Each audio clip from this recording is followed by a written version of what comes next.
Hey, it's Mark from Ripple Training. Audio is so important when shooting video. And while I love my Zoom H5 and my Sony ECM77B condenser lav microphone, I've been looking for something more portable when shooting interviews in the field. To that end, I recently bought two separate systems, the Rode Go Wireless and the Tascam DR-10L. They each cost the same, about $200. But how do they compare? Let's find out.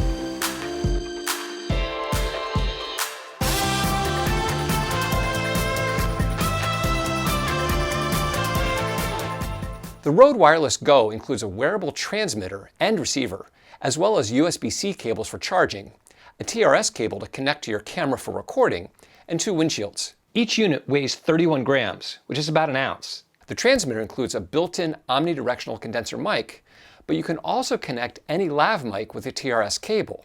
The Tascam DR-10L, on the other hand, is a wearable audio recording device that includes a lav mic with a long cable, 160 centimeters or about 63 inches, and a windscreen.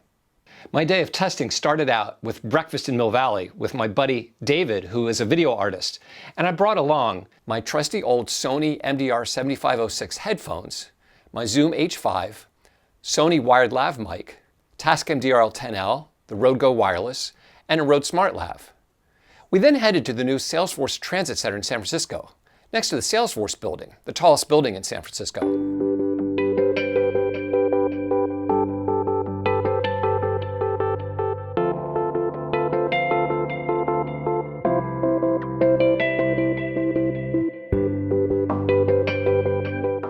Home of the new bus terminal, and on top, the 5.4-acre Salesforce Park.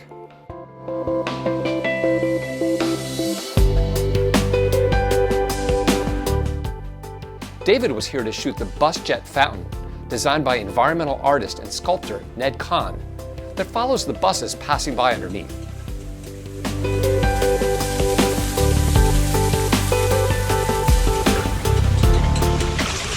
While both these systems are capable of producing high-quality sound, a key difference is that the Rode Go Wireless system is designed for close proximity use, or at least line-of-sight use. So I put both mics on at the same time.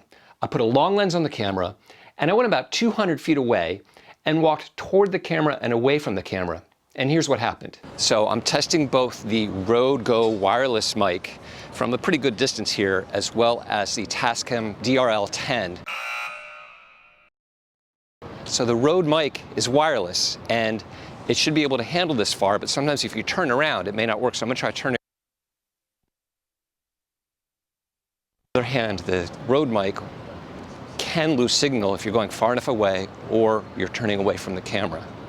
So I'm testing both the Rode Go Wireless mic from a pretty good distance here, as well as the Tascam DR-10L. So the Rode mic is wireless, and it should be able to handle this far, but sometimes if you turn around, it may not work. So I'm going to try turning around and see if we still hear the audio with the Rode mic.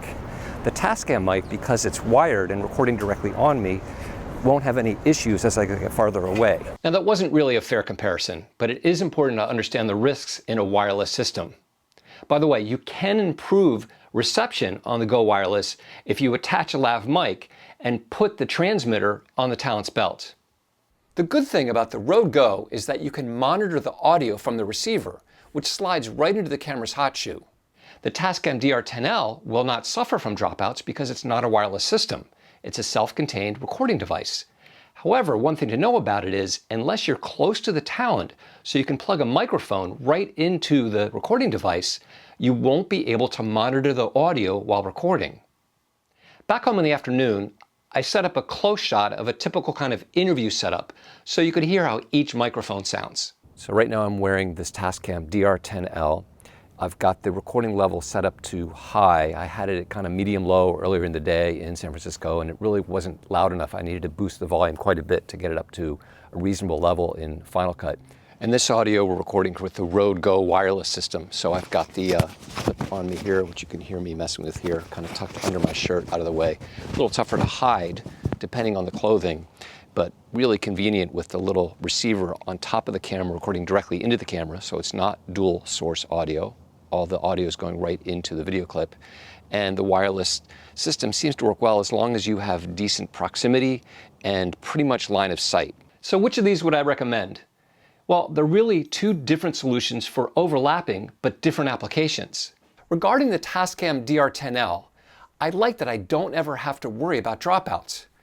I like that the included mic has a locking connector, that you can at least test monitor the audio through the headphone jack before rolling, that it takes a single AAA battery to operate, which promises 10 hours of recording on a single battery, and it's got a deep set of options in the menu system, including the ability to record two separate files simultaneously, one either 6 or 12 dB lower in case you get clipping, a great feature. I love how small it is, how it records to micro SD or SDHC cards, and you can download the files from the micro USB port. You can play back files directly on the unit immediately after record them to verify them. And even if the battery does run out in the middle of a recording, it will automatically close and save the file, so you won't lose what was recorded up to the time the battery stopped. I don't like this tiny screen, which is almost impossible to see in direct sunlight. I find it rather difficult to start and stop recording by pushing up on this switch. I understand that they're protecting it from accidentally turning off or on when brushing against clothing, but I have a bit of a hard time with it. The removable clip is a little too tight. And finally, because it is a separate recording device, you'll need to sync those audio files with your video clips in post. For the Rode Wireless Go, I love the small size and lightweight. The rechargeable batteries are supposed to last 7 hours.